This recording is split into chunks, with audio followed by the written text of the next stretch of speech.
অপরিকল্পিত নগরায়ণ, যে যেখানে পারছে ডোবা নালা নদীর ধার দখল করে নিচ্ছে। আর এরা কারা?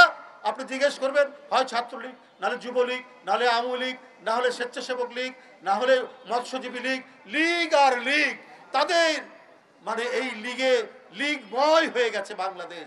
হয়ে গিয়ে তারা জনগণ এবং পরিবেশকে ধ্বংস করে শুধু টাকা, এই টাকার ব্যবস্থা করে দিচ্ছেন শেখ হাসিনা। আর এই টাকা তারা দেশেও রাখছে না, তারা নিয়ে যাচ্ছে অস্ট্রেলিয়া, কানাডা, আমেরিকা, দুবাই, প্রত্যেকটি জায়গায়। আপনি দেখবেন কেউ সেকেন্ড হোম বানাচ্ছেন, কেউ থার্ড হোম বানাচ্ছেন, কেউ স্ত্রীর নামে, কেউ সন্তানের নামে, কেউ শ্বশুরের নামে, কেউ মায়ের নামে, এইসব জায়গায় তারা বাড়ি বানাচ্ছে।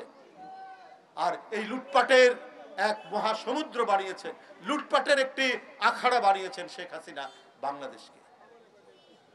শেখ হাসিনা এবং তার মন্ত্রীরা পাকিস্তানকে দু চোখে দেখতে পারে না। একেবারে পাকিস্তানের নাম শুনলে ওরা দিনে 3 বার গোসল করে, এইরকম তাদের ভাষ্য।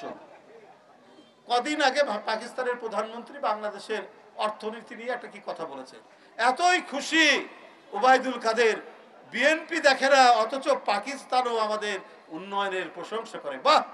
যে পাকিস্তানের নাম শুনলে 3টা টেকবাজি দিতেন, তারা একটু একটা অন্য দেশ যতই ইয়ে করুক, অন্য আরেকটি দেশকে প্রশংসা শুনেই কথা বলে, এটা একটা রীতি।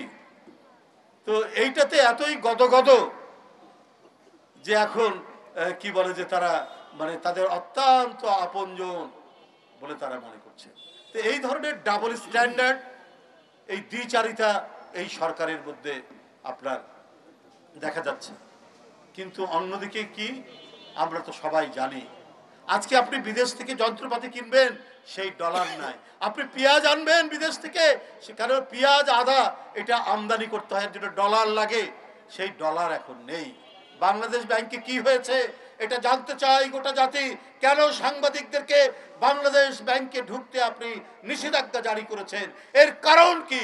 কত অপকর্ম, কত অনাচার, কত লুটপাটের খতিয়ান ওই বাংলাদেশ ব্যাংকে রয়েছে, সেটা জনগণ যাতে না জানতে পারে, তাই গণমাধ্যমের সাংবাদিকদেরকে সেখানে আপনার কি বলে পরিপত্র জারি করে ঘোষণা দিয়ে সাংবাদিকদেরকে বাংলাদেশ ব্যাংকে যাওয়া বন্ধ করে দিয়েছে।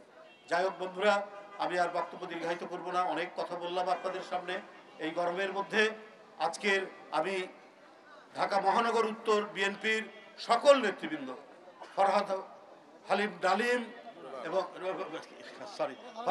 আলিম ডোনার এবং জাতীয় ফুটবলার আমিনুল হকের নেতৃত্বে আমাদের এই বিএনপি যে কতখানি মানব কল্যাণে, কতখানি গণতান্ত্রিক আদায়ে তারা সোচ্চার থাকে, এবং তাদের নেতৃত্বে মহানগর উত্তরে যে ধরনের আজকে বিএনপি বিকশিত হয়েছে, অনেক অত্যাচার, অনেক সরকারি জুলুম নিপীড়নকে উপেক্ষা করে আমি তাদের প্রতি এবং তাদের সাথে তাদের যত নেতৃবৃন্দ আছেন এখানে, যারা কেবল সদ্য কারামুক্ত, যারা নিপীড়িত, যারা মামলায় বাড়িতে থাকতে পারেন না, সবার প্রতি আমি আমার কৃতজ্ঞতা জানিয়ে আমার বক্তব্য শেষ।